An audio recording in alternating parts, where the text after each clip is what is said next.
Louis Fouché, vous êtes médecin réanimateur à Marseille, vous êtes aussi porte-parole de Réinfo Covid, hein, on commence à bien vous connaître, vous êtes vraiment une personnalité, une voix dissidente, c'est pour ça que je suis très heureux de vous contacter, j'ai un peu l'impression de vous connaître comme ça.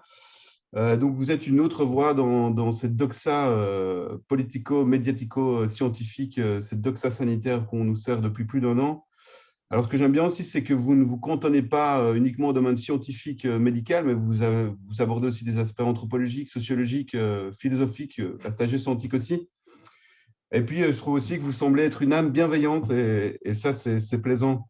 Donc, on va rentrer dans le cœur du sujet, mais je voulais savoir si vous aviez envie de rajouter quelque chose par rapport à ça, par rapport à la présentation, médecin réanimateur, qui doit être un super métier par ailleurs, et porte-parole de Réinfo Covid, avant de Ouais, commencer. je veux bien rajouter un petit quelque chose. Effectivement, j'ai pas de conflit d'intérêt voilà, dans l'histoire du Covid.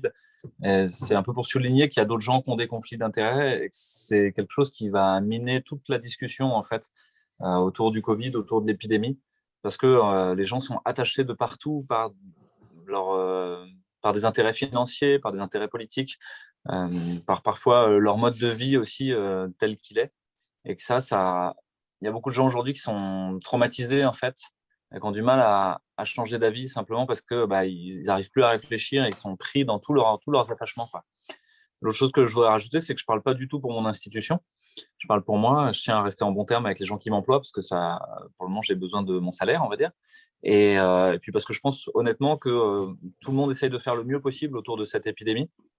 On fait chacun à notre manière, mais les soignants à Marseille particulièrement, mais partout en France et partout, même en Belgique, je crois qu'ils essayent de faire honnêtement de leur mieux. Et même si on n'est pas d'accord sur la stratégie, bah, je crois qu'on peut se retrouver à cet endroit-là, de dire, bah, au fond, on a tous envie de soigner cette maladie, on a tous envie de soigner aussi notre société et notre façon de vivre. Et donc, même si on n'est pas d'accord sur comment faire, bah, peut-être qu'il faut essayer de se réconcilier sur la finalité. La dernière Alors, chose que je voudrais dire, c'est que ouais. vous dites je suis porte-parole, mais finalement, je suis un des porte-parole. Et plus que porte-parole, désormais, nous, on essaye de parler de diplomatie. Je suis un diplomate de Réinfo Covid. Qu'est-ce que ça change? Bah, quand vous êtes un ambassadeur, vous n'êtes pas tout à fait pareil qu'un porte-parole. Ambassadeur, ça veut dire qu'il y a déjà autre chose qui existe. Il y a déjà une autre proposition de société, une autre proposition de santé, de médecine, une autre façon de voir les choses. Et on essaye juste de la donner à voir aux autres, puis de respecter aussi la façon dont ils regardent. Parce que si on est lancé dans une espèce de guerre sans merci de l'information et de notre façon de voir le monde, bah, ça voudrait dire qu'on voudrait éradiquer l'ennemi. Alors nous, on ne cherche pas à éradiquer l'ennemi, on est dans une voie plutôt de la non-violence, qui consiste à dire, bah, OK, il y a un rapport de force, il y a des choses sur lesquelles on n'est pas d'accord, et on va se confronter, mais on va danser ensemble jusqu'à trouver une façon de sortir de ça par le haut. Donc, Danser voilà. ensemble, c'est le cas de le dire. Il y avait HK qui était à la monnaie hier pour danser ensemble. Alors, c'est intéressant parce que le conflit d'intérêts, moi, j'avais posé une question à la Première ministre ici le 15 avril 2020, hein, donc il y a plus d'un an.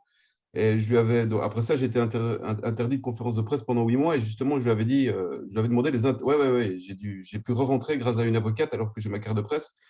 Ici, ça, ils y vont fort. Et donc, je lui avais posé la question des conflits d'intérêts entre le gouvernement, les experts et les multinationales pharmaceutiques. Et elle m'avait parlé à l'époque de privacy. Elle m'avait dit que ça ne me regardait pas et que ça ne regardait pas les citoyens. Donc, il y a même des gens qui savent qu'il y a des conflits d'intérêts. Donc, je trouve ça hyper important, comme vous faites, de le dire. Mais malgré ça, il y a des gens qui disent, surtout dans les milieux de droite et dans les milieux gouvernementaux, que c'est pas grave, on peut faire la différence. Ils oublient les revolving doors et le reste. Mais donc, je trouve ça évidemment très intéressant que vous le disiez. Mais aussi, ça serait intéressant que les autres le disent et ils le disent rarement. Vous avez aussi dit que, je vous ai entendu dans une interview, que celui qui peut voir le réel a tout à ses disponibilités. Alors, je voudrais vous demander, c'est quoi le réel du Covid, là, maintenant, depuis un an? Et puis aussi, comment vous, tout d'un coup, ouais, je suppose que vous aviez bien conscientisé quelle était la situation de la médecine, des hôpitaux dans un système capitaliste, mais quand vous vous êtes rendu compte que c'était du simulacre, moi j'appelle ça un grand spectacle, hein, pour citer Guy Debord, mais c'est vraiment du spectacle, ce qu'ils nous font depuis plus d'un an maintenant. Voilà, quand vous êtes-vous rendu compte de ça et c'est quoi le réel du Covid, en fait? Au début et puis maintenant, parce que Ouais, ça je pense que change. c'est important.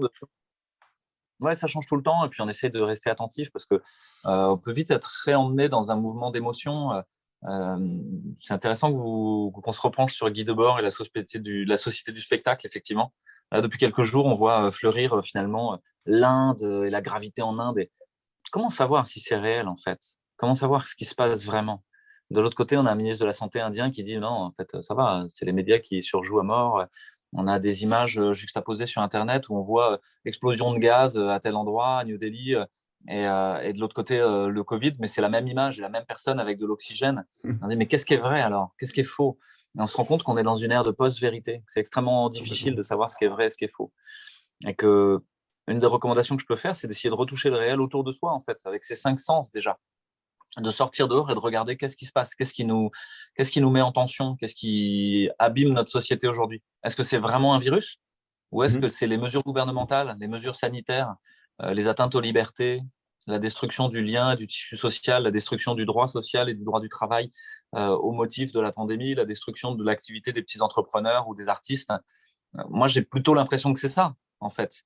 Mais je pense qu'on ne va pas tous regarder la même chose. Si vous prenez quelqu'un qui est en réanimation toute la journée, qui passe ses jours et ses nuits, qui est un chef de service parisien, bah lui, il va peut-être vous dire, mais j'ai plein de malades en réanimation. Tout à fait. C'est vrai aussi, en fait. Les malades. Donc, qu'est-ce qu'on peut utiliser pour s'orienter? À quelle boussole on peut avoir? Pour beaucoup de gens, la boussole, c'est ce que leur disent les médias. Pour tous nos dirigeants, la boussole, c'est ce que disent les chiffres, les nombres, l'algorithme d'interprétation du monde, en fait, du big data. Il y a beaucoup de gens qui ont remplacé leur propre bon sens, leur propre vision du monde par celle-là, quoi, qui acceptent que finalement c'est Twitter, YouTube, Facebook, TF1, BFM ou les chaînes belges qui vont leur dire ce qu'est la réalité. Donc, bah, nous, on essaye de revenir au sein de Réinfo Covid, de revenir à de l'information scientifique dure. Et c'est vachement difficile parce qu'il y a aussi une destruction de la science dans cette histoire.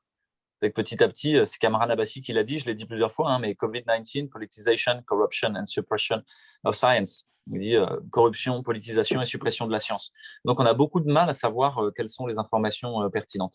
Et donc, on peut s'écharper pendant des heures, hein, comme dans un petit théâtre de Guignol et Niafron devant les médias, savoir, mais est-ce que vraiment la courbe, elle augmente? Est-ce qu'elle descend? Est-ce qu'il y en a beaucoup? Est-ce qu'il n'y en a pas beaucoup? Bon, ouais, nous, on a des malades en réanimation et finalement, ce qui est sûr, c'est que les mesures de confinement, d'éloignement, etc., elles n'ont rien changé, quoi. Donc aujourd'hui, on est au bord de lever les mesures en France, mais en fait, ça n'a rien changé, hein. On a toujours le même taux d'incidence. Donc voilà, et qu'on sait que ça va baisser pour des raisons probablement environnementales, climatiques, de température, d'hygrométrie, de vie de l'épidémie, mais pas du tout par les mesures qu'on aurait prises. Donc aujourd'hui, depuis 3 jours, 4 jours, en fait, ça baisse doucement à Marseille, la quantité de malades en réanimation, la quantité de malades dans les services Covid, alors que c'était resté sur un plateau plutôt haut depuis un bon moment. La mortalité, elle ne change pas en réanimation chez nous. Enfin, c'est toujours la même chose, quoi. Ouais, à peu près. Et ça dépend beaucoup de si on a recours à la ventilation mécanique invasive, un tuyau dans la gorge et une machine pour vous aider à respirer, ou si juste on a besoin de vous donner de l'oxygène à plein pot dans le nez. Les gens qui ont de l'oxygène à plein pot dans le nez, globalement, ça se passe bien. Il y en a peut-être 20% qui vont être intubés, mais tout le reste, ils vont aller bien. Et par contre, ceux qui sont intubés, là, la mortalité, la létalité est autour de 40%. Donc, c'est une maladie grave quand on est intubé. La réalité, c'est que les services sont remplis, mais parce qu'on a diminué la capacité des services, parce qu'on a diminué le nombre de lits d'hospitalisation depuis des années dans les services publics français. Et surtout, et ça c'est le point sur lequel je pourrais insister, parce que là, on va peut-être être tous d'accord, c'est-à-dire malgré toutes les divergences d'interprétation qu'on peut avoir, il n'y a pas de filière ambulatoire en ville bien mise en place. Qu'est-ce que ça veut dire? C'est-à-dire que quand quelqu'un est malade en ville, actuellement, on lui dit encore, dans une immense majorité des cas, paracétamol, bonne chance. On se revoit dans 2 semaines quand vous êtes en train de vous étouffer. Mais ça, en fait, il y a moyen de faire autrement.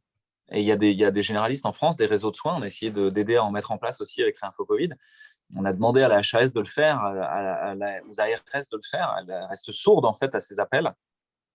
C'est dire, mais quelqu'un qui passe chez le généraliste, et on sait qu'il est obèse, hypertendu, diabétique, qu'il est greffé rénal ou qu'il a une immunosuppression, c'est certain que lui, il est très à risque de faire une forme grave. Donc, il ne faut pas le laisser sans rien. Alors là, on va avoir plein de discussions sur les traitements immunomodulateurs, sur les traitements antiviraux, tel point que YouTube se charge de vous censurer si jamais vous en parlez. Mais en vrai, il y a des traitements sur lesquels on est d'accord. C'est les anticoagulants, l'oxygène, et après les corticoïdes dans un deuxième temps. Ça, ces 3 traitements-là, on est tous d'accord dessus. Bah, nous, on voit encore des gens arriver qui avaient tous les facteurs de risque et qui n'ont juste rien eu. Rien. Et donc, ils arrivent directement par le SAMU en réanimation. Et ça, je veux dire, mais on peut discuter sur l'azithromycine, l'hydroxychloroquine, l'ivermectine, sur la vitamine D, la vitamine C, le zinc. On peut discuter tant que vous voulez.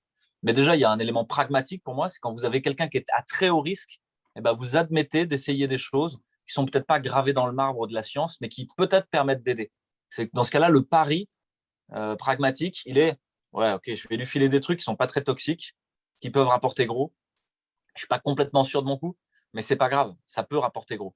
En tout cas, je vais pas faire du mal, très probablement, ou très peu. Si je fais attention et que je fais correctement les choses, je vais pas faire du mal. La vitamine C, la vitamine D, le zinc, vous allez faire du mal à personne. L'azithromycine, c'est pareil. C'est des médicaments qu'on connaît très bien, dont on connaît très bien les contre-indications. Pareil pour l'hydroxychloroquine ou l'ivermectine.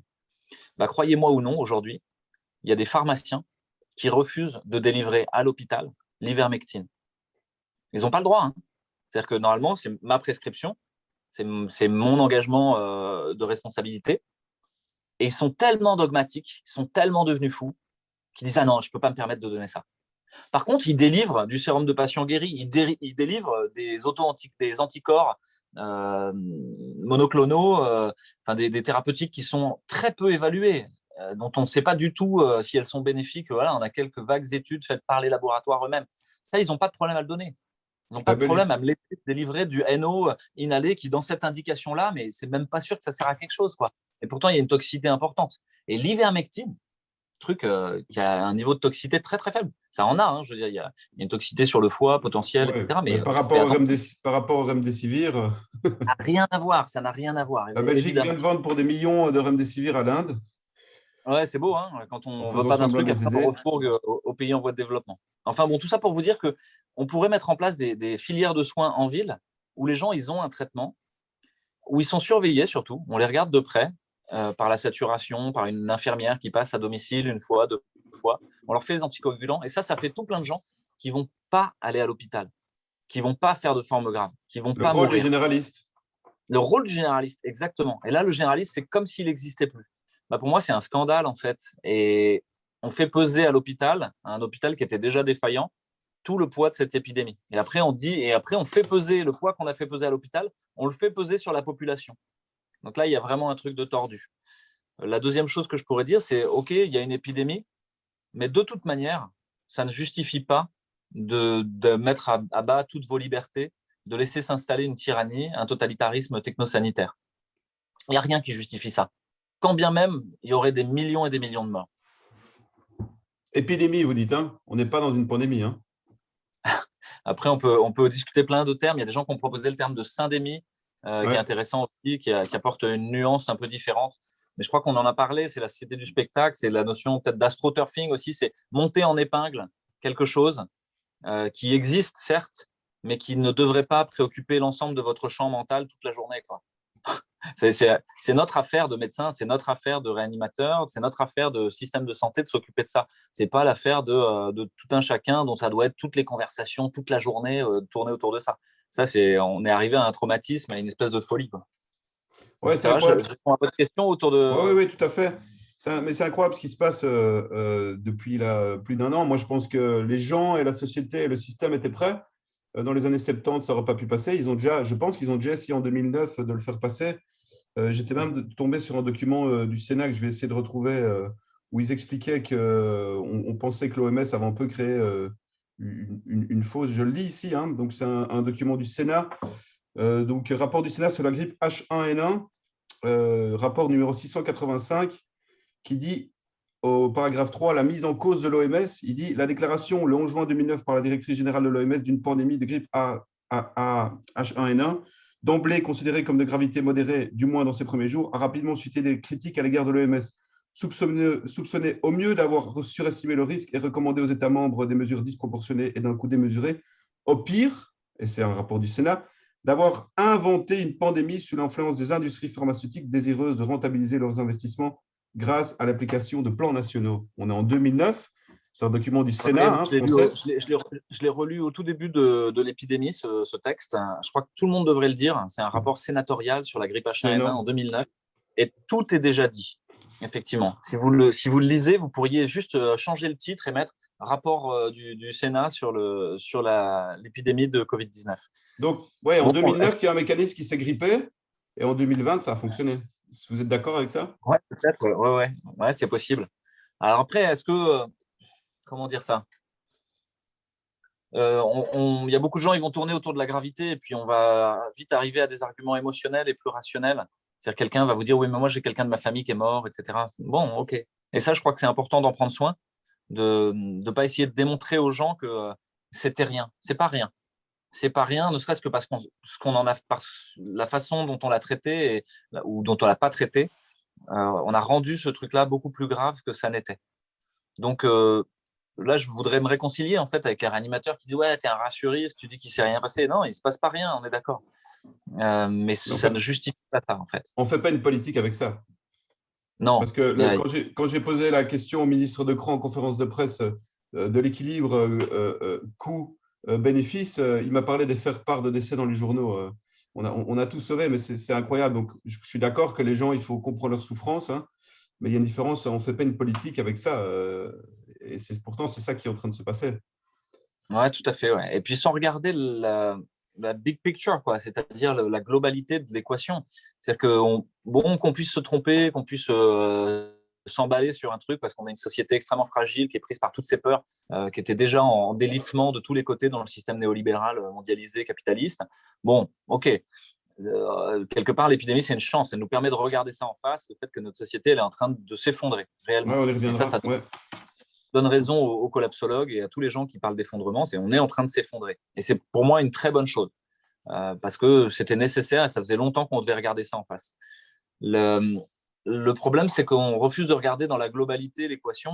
Dans la globalité, c'est quoi? C'est que, OK, il y a le Covid, il y a les morts du Covid, il y a les gens qui ont des Covid longs.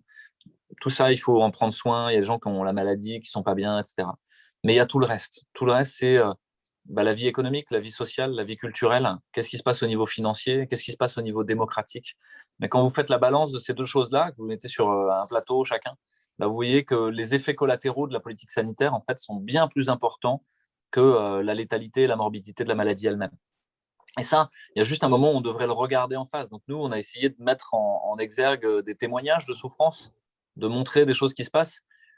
Mais alors même qu'on a des chiffres très précis remis à jour, enfin très précis, vous savez, tous les bémols qu'il y a sur les chiffres. Hein. Mais en tout cas, on nous fait croire qu'il y a des chiffres très précis, on nous les balance à la figure tous les jours sur le Covid.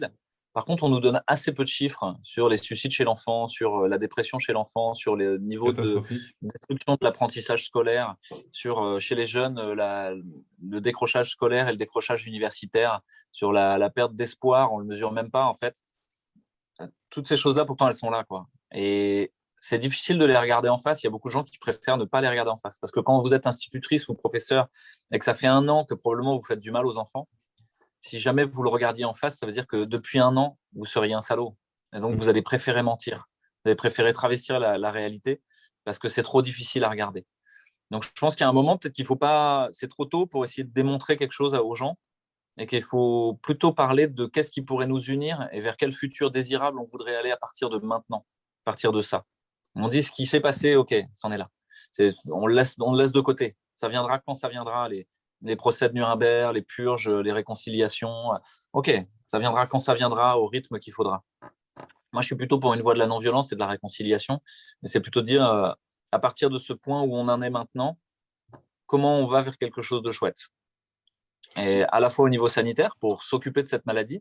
Donc là, moi, je suis très heureux que l'ARS en France, il y a 5 jours, ait enfin dit ah oui, c'est probablement une très bonne chose de surveiller la saturation par oxymétrie de pouls chez les patients C'est pas à trop risque tôt. en ville. Ouais, ça fait jamais que 9 mois qu'on le dit. Hein. Donc, bon, bah, voilà, tout vient à point à qui sait attendre. Donc, je serais très heureux quand, peut-être dans 3 semaines, ils diront c'est très important de faire des réseaux de soins avec les généralistes, les infirmières en ville et des infirmières coordinatrices pour traiter les gens correctement en ville. Et voilà. Et je serais encore plus heureux quand ils recommanderont la vitamine C, la vitamine D, le zinc. La vitamine D, vous savez qu'elle a été recommandée par l'Académie de médecine, par 5 sociétés de savantes en France, que dès le début de l'épidémie, dès mai, en fait, ils ont dit on est tous carencés en vitamine D, il faut se recharger. Il y a eu des études montrant que les gens les plus carencés en vitamine D et en zinc, c'est ceux qui faisaient les formes les plus graves. D'autres études qui montraient que quand on rechargeait les gens en préventif, ça diminuait la survenue de formes graves. D'autres études chez les gens qui avaient des formes graves, quand on les rechargeait, ou enfin qui rentraient à l'hôpital, quand on les rechargeait, ça diminuait la mortalité. Donc, bon, il y a un moment, quand est-ce qu'on arrête le délire et qu'on dit, ouais, Ouais, allez-y.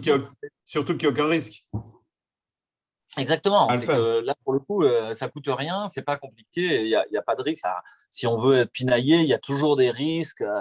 si vous buvez l'ensemble de la fiole de vitamine D, mais enfin, c'est juste du bon sens, quoi, hein, chaque fois que vous prenez un truc. Donc ça, c'est pas très compliqué. Puis on n'a pas du tout insisté sur le fait de prendre soin de son immunité par la joie, les rapports sociaux, la créativité, la vie professionnelle, toutes ces choses-là, l'activité sportive Le aussi. sport, ouais. Les syndicats de médecine du sport en France, l'association de médecine du sport, a recommandé ça, de continuer à faire du sport tous les jours, et y compris pendant les confinements, plus d'une demi-heure par jour. Nous, on essayait de mettre en place, grâce à Violaine Guérin et Martine Vonner, il faut leur rendre hommage là-dessus, le sport sur ordonnance, c'est-à-dire une espèce de séquence de sport. On va essayer de mettre en place des flash mobs avec des artistes pour que les gens, à la fois, ça les fasse bouger, mais ça les fasse bouger ensemble. Et je crois qu'on a vraiment besoin de ça, qu'on a un craving pour la relation et il faut y aller parce que ça nous fait du bien. Alors, Réinfo Covid repose sur 4 piliers, hein, dont celui de… Vous parlez de réinformation, je crois, hein. Alors, j'avais envie de vous questionner par rapport au terme de contre-information, parce que je dirais, j'aime pas les termes belligérants, mais j'ai l'impression qu'on est quand même dans une guerre d'information et que la première victime de ce système un peu totalitaire, c'est la notion de vérité pour l'instant. Nous, si on a créé Kéros, donc le moment important pour le changement, Kéros, c'est parce que les médias de masse font pas leur travail de journalisme. Sinon, à la limite, on irait cultiver notre potager, on ferait d'autres choses. C'est un peu aussi une forme de lutte et qui tiennent pas du tout le rôle de quatrième pouvoir. Qu'est-ce que vous pensez de cette idée de contre-information aussi, plutôt que de réinformation? C'est des mots, mais c'est peut-être important aussi. Pour beaucoup de gens, l'idée même de réinformation ou de contre-information est connotée d'extrême droite, en France, en tout cas. Parce qu'effectivement, il y a une sorte de filiation. Vous m'entendez toujours, Alexandre? Ouais, C'est bon. ouais. Ça a un peu coupé chez moi. Ouais, j'ai vu l'écran. Parce qu'effectivement, il y a l'idée que ces concepts ont été forgés par des gens d'extrême droite. Alors moi, je connais mal cette histoire-là. Ouais. Et donc, est-ce qu'il faut rester dans la réinformation? Nous, on s'appelle Réinfo Covid, mais au départ, on s'appelait Collectif soignant Ouais. pour une politique sanitaire juste et C'est proportionnée. très Sauf long. que ce n'était pas très marketing. Et puis en plus, après, ça s'est encore élargi, parce qu'il n'y avait pas que des soignants, et des chercheurs, des universitaires, des artistes, des restaurateurs, des enseignants. Bon, c'était trop compliqué à dire. Donc, on est resté sur Réinfo Covid. Mais aujourd'hui encore, il y a beaucoup de gens que ça clive, en fait. Réinfo, ils se disent « Ah, mais ça voudrait dire que ce qu'on nous dit, c'est faux. » Bon, réveillez-vous, quoi. Bien Ouais, sûr que ouais, ce qu'on c'est vous dit ça. dans les médias Ouais, de maths, ouais, c'est ouais, faux, en ouais, fait. évidemment. Et donc là, on se heurte à quelque chose, c'est la servitude volontaire, c'est l'aveuglement volontaire, c'est le mythe de la caverne, c'est le refus de se retourner et de regarder autre chose que le mur du front et les Complètement. ombres. Les gens, ils ne veulent pas regarder la lumière, et donc, parce que c'est traumatisant. Ça fait souffrir Ça veut dire aussi. qu'il faut une certaine hauteur. Et on dit en médecine, quand il y a un diagnostic lourd, avec une thérapeutique lourde, on dit pas tout de suite. Donc, il faut y aller pas à pas, de manière stratégique, en fait. Accepter l'écologie de la personne en face. Accepter ses ressources propres. Et ça veut dire qu'il y a certaines personnes à qui vous allez pouvoir expliquer des choses sur le trucage des contrats passés avec l'Agence européenne du médicament et de la Commission européenne sur les vaccins, par exemple. Vous allez pouvoir leur parler de ça et ils vont accepter l'idée que y a un énorme problème, quoi. Qu'on a un énorme problème de corruption systémique. On a des gens qui sont en poste à l'Agence européenne du médicament, qui étaient anciennement dans les lobbies des agences du médicament, enfin des Multinationales. industries du Ouais. médicament. Donc, on est vraiment dans ce jeu de chaises tournantes entre l'industrie et les structures administratives, qui est extrêmement nauséabond et qui rappelle tout ce qu'on sait déjà pour Monsanto et l'agroalimentaire ou des choses comme ça. Donc, on est dans le même problème de corruption systémique avec Big Pharma et avec Big Data. Mhm. Ça, vous pouvez le dire à certaines personnes, mais pour d'autres, ce sera ah non, c'est insupportable. Inaudible. Oui, je prends juste mon beau-père, il ne peut pas l'entendre. Ouais. Et pour lui, voilà, et lui dire les gouvernements sont corrompus et ne veulent pas votre bien. Ah non, c'est pas possible. Parce Non, que il y a c'est beaucoup de gens passé qui dans sont une autre encore dimension. ouais, il y a encore beaucoup de gens qui sont dans un mythe gaulliste que non, le gouvernement, c'est un bon papa qui voudrait que ça se passe bien, qui doit gérer, et particulièrement en France où on a une structure très centralisée. Donc, et puis surtout, si vous admettez que c'est vrai, ça veut dire qu'il faut que vous bougiez les fesses.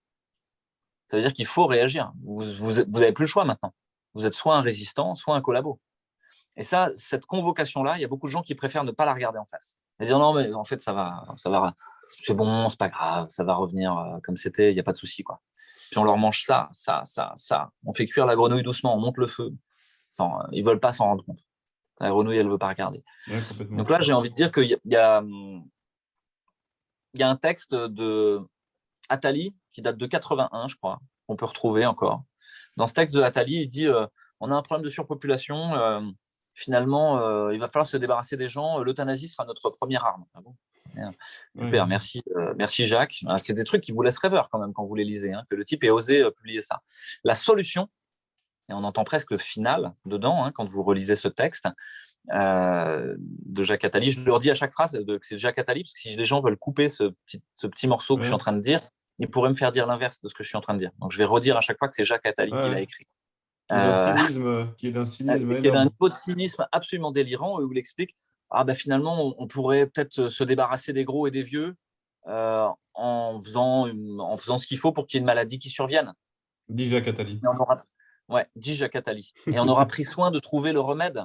Donc, il y aura déjà plein de gens qui meurent et on aura pris soin de trouver le remède parce que comme on ne peut pas faire des tests de QI à tout le monde, dit Jacques Attali, il faudra trouver un autre moyen de sélection. Et finalement, les idiots et les peureux iront eux-mêmes à l'abattoir. Il l'écrit comme ça. Donc, en 81. Donc, à la fin, vous vous dites, mais est-ce que les gens qui nous gouvernent sont cyniques et ne cherchent pas le bien commun? À l'évidence. Et en fait, quand moi j'interroge des amis algériens, des amis russes, eux, ils le savent très bien. Tous les gens qui ont déjà vécu en tyrannie, ils n'ont aucun problème avec ça, en fait. Ils acceptent l'idée qu'on n'est pas gouverné par des gens qui vous souhaitent le bien commun. On est gouverné par des gens qui ont chassé le pouvoir parce qu'ils étaient des pervers paranoïaques.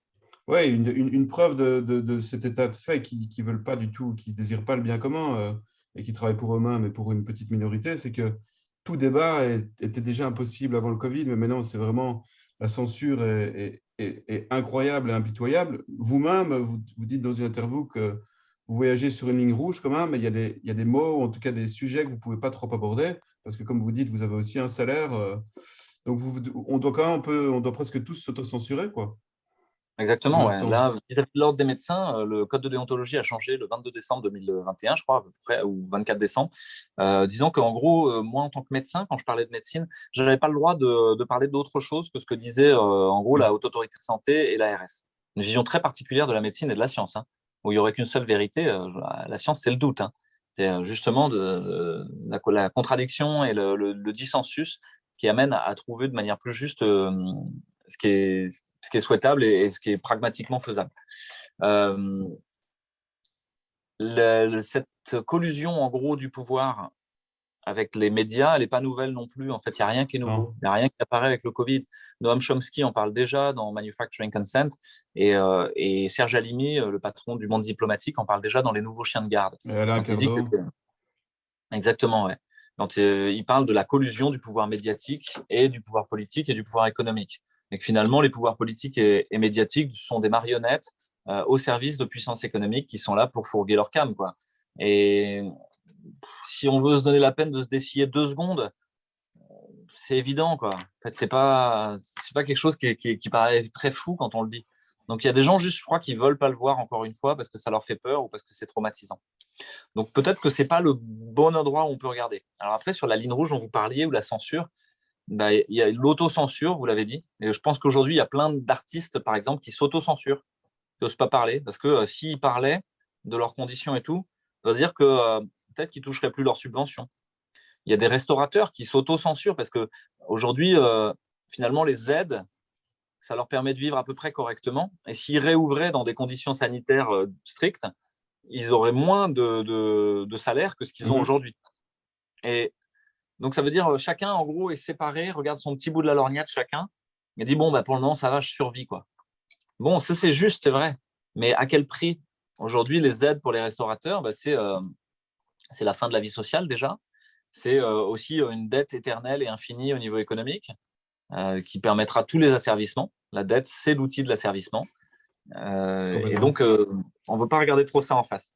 Enfin, pour la censure, là, je dis aux auditeurs de Kairos, on a Réinfo Covid TV, Réinfo Covid 2021, on a 2 chaînes.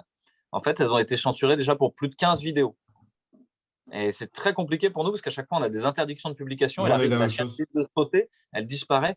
On a une autre façon d'être censuré qui s'appelle le shadow banning, c'est-à-dire, en gros, Réinfo Covid n'apparaîtra jamais de manière spontanée dans votre chaîne YouTube si vous ne l'avez pas déjà regardé une fois. Même s'il y a 300 000. D'ailleurs, Ouais. quand on cherche votre nom ou d'autres scientifiques qui ont une voix discordante, on tombe d'abord sur des articles où ils vous traitent de rassuristes, de complotistes. Et tout ça est fait pour vous présenter d'une manière qu'on vous écoute plus, quoi. Et c'est la même chose pour nous. Ouais, tout à fait, ouais. Ou d'extrême droite ou des choses comme ça, ce C'est qui me fait ça. bien marrer, parce que quand on me connaît un tout petit peu et qu'on sait qui je fréquente et tout ça, moi, j'ai pas besoin d'avoir une étiquette, j'ai pas besoin d'avoir un drapeau sur les épaules, si vous voulez, mais je suis intervenu à l'Université populaire de Marseille, qui n'est pas connue pour être d'extrême droite, mais plutôt au contraire communiste, marxiste. Je suis intervenu voilà, avec plein d'intellectuels autour de la monnaie, qui sont des universitaires, qui sont pas du tout voilà, qui n'ont pas d'étiquette politique de ce côté-là. Et puis après, je pense que l'idée serait de pouvoir discuter avec tout le monde, mais aujourd'hui, les médias définissent avec qui vous pouvez Mhm. discuter. Pour moi, l'idée de la discussion avec tout le monde, au contraire, elle permet d'écarter les gens des extrêmes. Dans l'idée du municipalisme libertaire, par exemple, de Murray Bookchin, il y a cette idée-là que si vous devez prendre en charge votre cité, vous pouvez faire un parti en disant, moi, mon étiquette, c'est ça. Ou bien vous pouvez dire, on se rassemble tous ensemble, on va se donner à nous-mêmes les règles du jeu, et puis on va essayer de voir. On a chacun des idées plutôt conservatrices, plutôt progressistes, on va dire. Et en fait, à plein d'endroits, ces deux types d'idées sont intéressants, quoi. Il nous faut un héritage d'un côté, et il nous faut ouvrir et essayer d'accepter des nouveautés de l'autre. Les deux sont vrais, en fait. Quelque chose Donc, d'inaudible, quelque chose qui est inaudible pour la gauche aussi, hein, ouais, tout à fait, le discours. exactement. Aujourd'hui, la gauche ne fait que des listes citoyennes de gauche, n'admet pas d'amener des gens de l'autre côté. Donc ça, c'est très, très compliqué. Enfin bon, c'est un autre enjeu, hein, c'est un Ouais, enjeu ouais. politique. On dirait qu'en fait, la vraie volonté du pouvoir, c'est de disloquer toute capacité de connaissance et de pensée, et que même la violence, c'est pas vraiment le but ultime du pouvoir. Ils l'utilisent pour… parce que des gens qui se réunissent comme hier au Bois-de-la-Cambre à 1000, 2000, 3000, qui n'ont pas vraiment encore un discours politique, c'est le risque qu'on puisse commencer à se mettre ensemble, justement, et commencer à penser. Et donc, il faut utiliser cette violence pour empêcher les gens de penser. On préfère qu'ils soient devant Netflix avec un hamburger qu'ils ont commandé au McDo. Donc, voilà, j'ai l'impression que là, on est vraiment à un moment ultime où on ne veut pas que les gens connaissent. Mais en même temps, ça a un effet inverse parce que les gens essayent, ils se détournent énormément des médias de masse, j'ai l'impression. Beaucoup, pas tous, mais il y en a quand même qui se rendent compte de plus en plus, en tout cas, j'espère, ils font un peu d'espoir, que voilà, Rien fait Covid, Kéros et d'autres médias alternatifs, ben, c'est là qu'il faut aller, quoi. Ouais, c'est là. Et puis, il y a… j'ai tenu un discours public où j'ai dit que pour moi, la manifestation dans la rue, c'était pas une fin en soi, et c'était même peut-être pas un très bon moyen pour changer les choses. J'ai dit ça parce que j'ai été critiqué là-dessus. Et j'ai dit ça parce que l'expérience des Gilets jaunes montre que même avec une très très forte puissance populaire, ils se sont heurtés à un mur, ils se sont fait arracher la main, crever les yeux, battre en brèche dans les médias, enfin vraiment traîner dans la boue. Et à la fin, ils n'ont pas réussi Mhm. à transformer le pouvoir. Alors même qu'ils avaient tout ce qu'il faut pour le faire. Même cette volonté de ne pas avoir un chef tutélaire, etc., tout était très juste, en fait, pour moi, dans ce mouvement populaire-là. Euh, Ça veut dire quoi? C'est-à-dire que normalement, les circonstances et la réalité doivent être vos petits maîtres. Elles doivent vous amener à changer. C'est pas vous qui allez imposer au réel quelque chose. C'est le réel qui va vous faire vous transformer.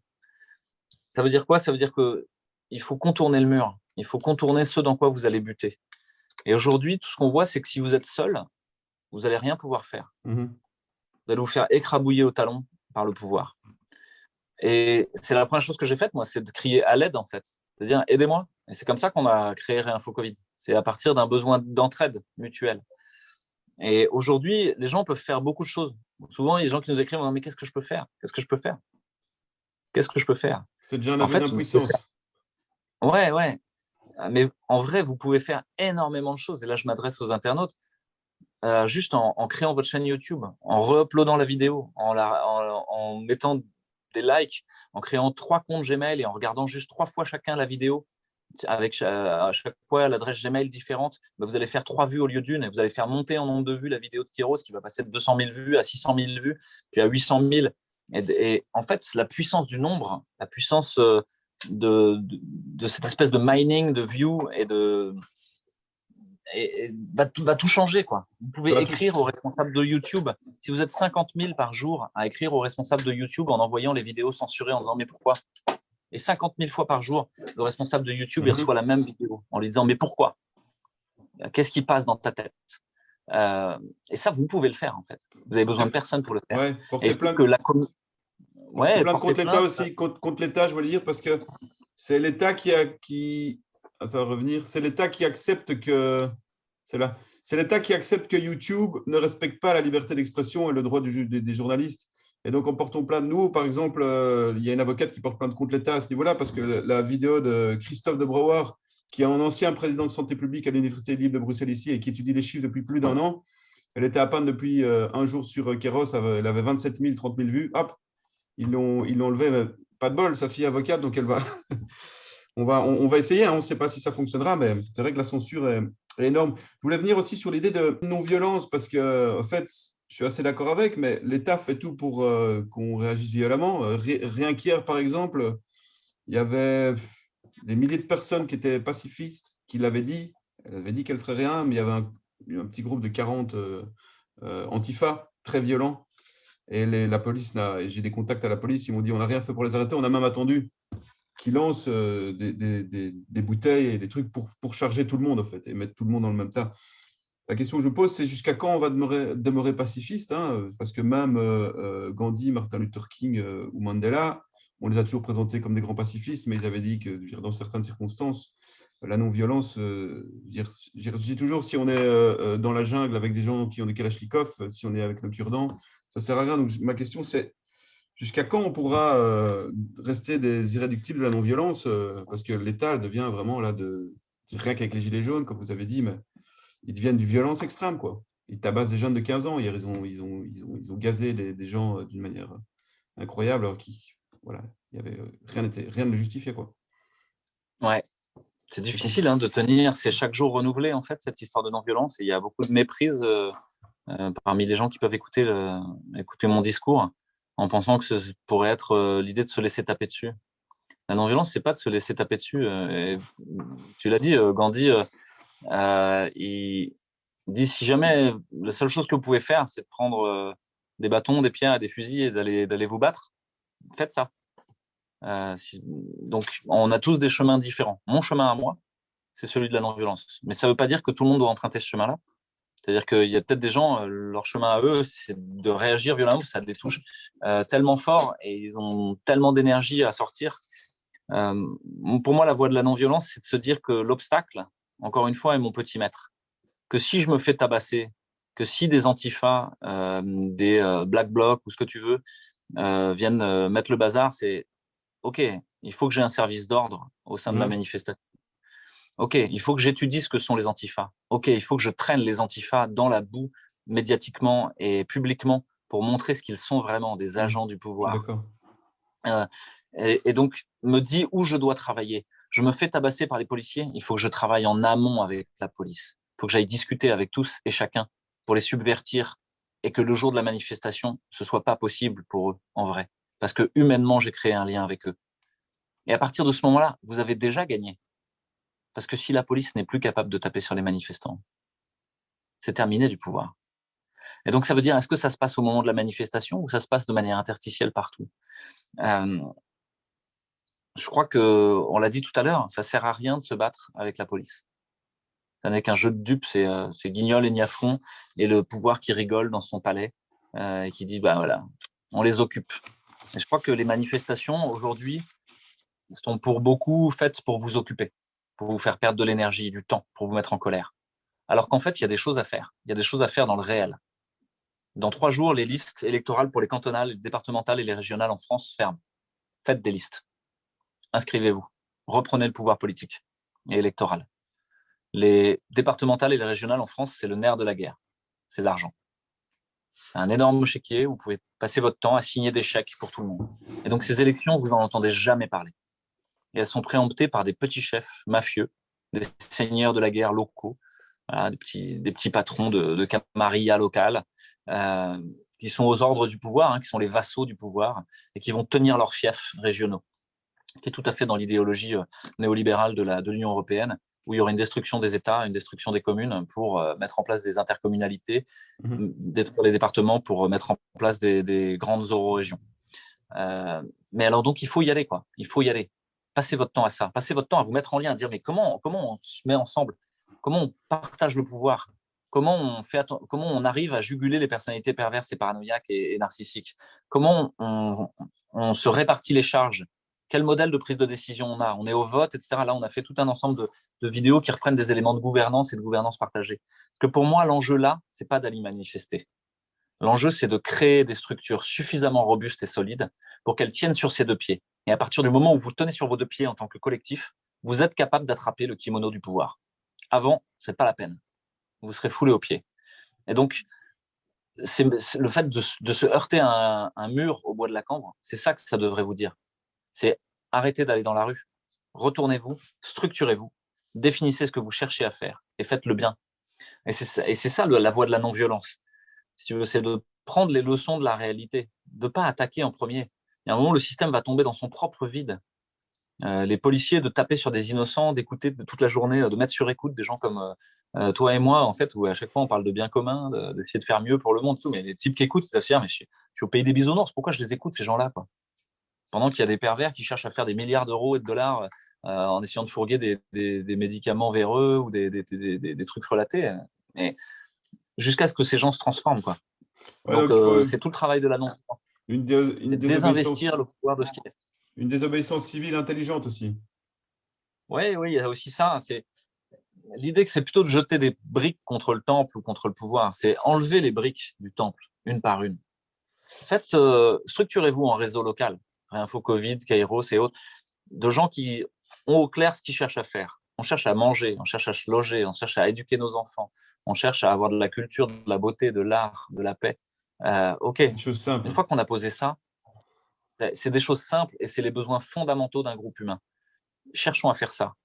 On a, on a besoin de manger. Structurons des réseaux d'alimentation avec une monnaie locale qui échappe à la fiscalité, qui échappe au contrôle de Hong Kong et de HSBC ou de je sais pas qui, n'importe quelle grosse multinationale bancaire.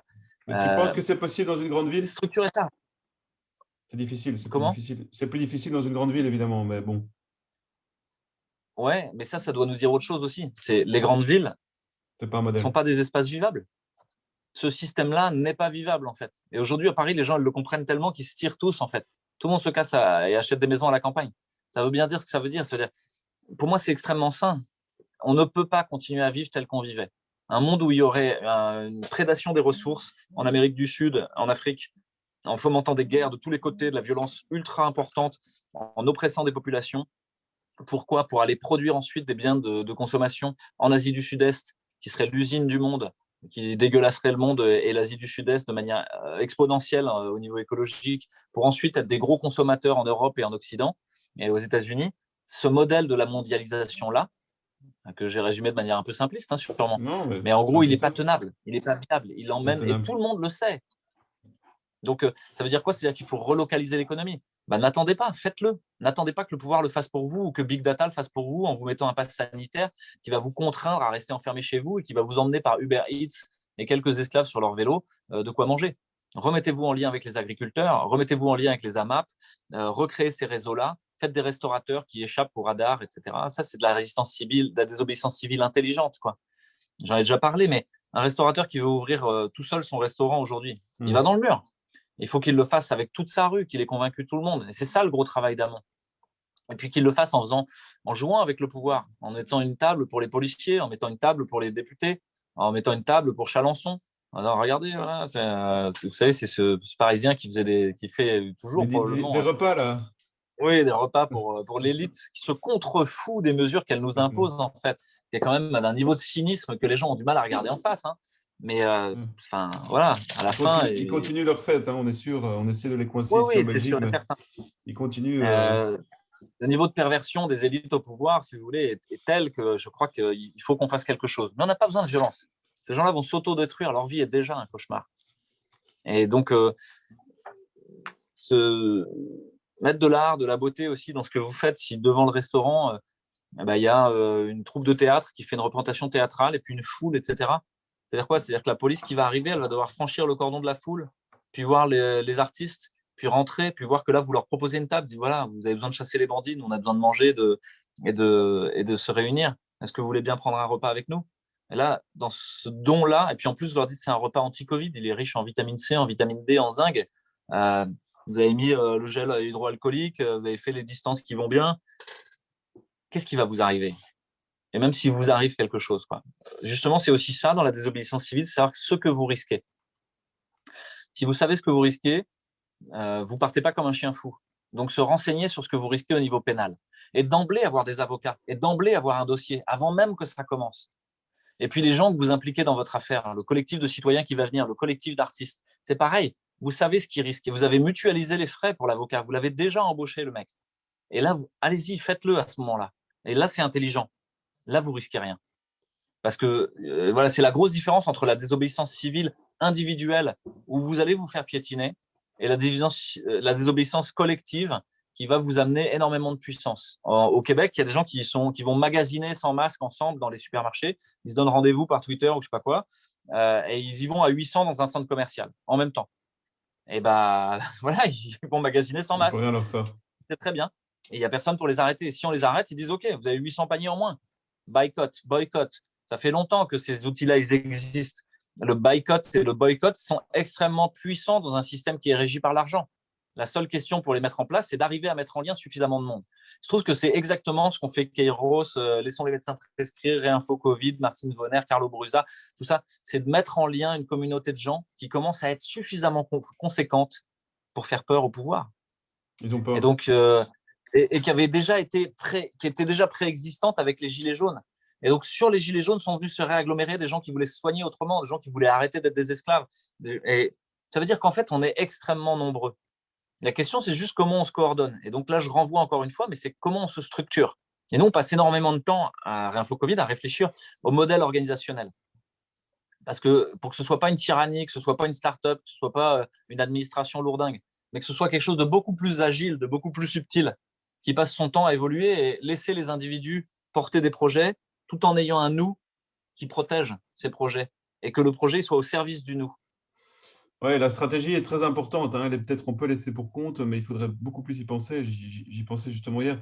Alors, pour dire à quel point ils ont peur, j'ai un bon exemple, c'est l'édito de Béatrice Delvaux, l'éditorialiste en chef d'un quotidien belge qui s'appelle Le Soir, qui disait, Béatrice Delvaux, c'est l'éditorialiste en chef d'un quotidien le plus vendu en Belgique qui s'appelle Le Soir. Le souci n'est plus seulement le virus et ses variants assassins, mais le risque d'une autre contagion, la désobéissance civile. Alors qu'il faut savoir que Le Soir, ça appartient à la famille Urbain, qui est une des familles les plus riches de Belgique. Donc, écoute, puisqu'on a commencé à se voyer, mais on s'entend bien, donc c'est plus sympa de se tutoyer.